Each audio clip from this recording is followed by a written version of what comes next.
Welcome to this week's Under the Golden Dome. What a week it has been. We had both AEA bill subcommittees on Wednesday, and as you have probably heard by now, the House subcommittee did not advance the bill and has said very strongly that they do not have the support for the governor's proposal.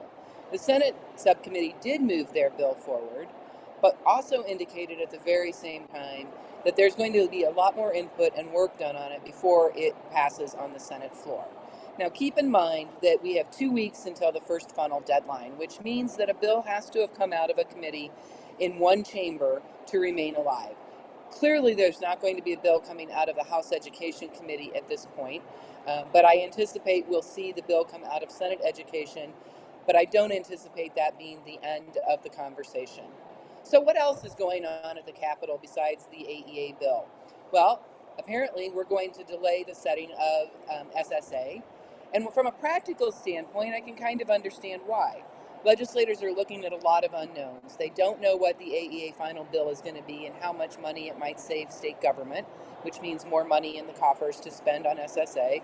They don't have a resolution on what the teacher salary proposal the governor has made. They do not have an agreement on how quickly to accelerate income tax cuts. And without all of those pieces, it's tough for them to make a decision as to what SSA should be. Having said that, we are strongly opposed to punting this issue to further in the legislative session. Districts need this information now to be able to plan. Number 3, teacher salaries. Now that the AEA bill seems to have slowed down its quick march to passage, a lot of the discussion is focusing on the teacher salary proposal that the governor made. Republicans in both chambers are expressing concerns about not only the overall cost, understanding the mechanisms of how she wants to do this, but mostly the long-term sustainability for both districts as well as the state budget. I think we're going to see a little more attention on those issues in the next week or so as they try to figure out what that needs to look like. Certainly, I don't see them backing away from doing something to raise the minimum teacher salary. The real question is how. The interesting thing that we've been talking about this week as well is school start date. As you're well aware, we were strongly opposed to any effort to restrict when a school started.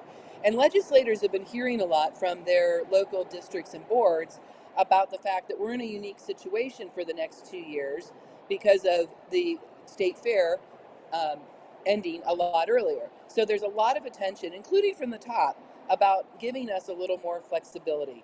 The tourism industry, as you can well imagine, is strongly opposed to it. But Senator Knoyer, who is the chair of the subcommittee in the Senate, made a really good argument. If your child is involved in extracurricular activities like football or marching band or volleyball in the school, they're already at the school at the beginning of August. So they're not out there working necessarily for the tourism industry or taking vacations. Finally, I'll just point out, we are dealing with curriculum mandates galore, mostly in the social studies curriculum. All of these bills, for the most part, are in the House, but it's amazing to me how legislators want to write into code different things that should be taught through the social studies curriculum or through the health and human development curriculum, rather than letting those standards be set by the folks that actually are experts in the field.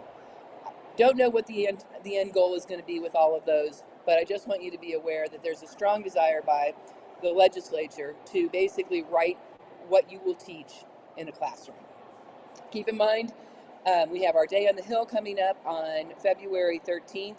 If you haven't already signed up, it is a great opportunity to come up and really share your stories with legislators. Make it a great week.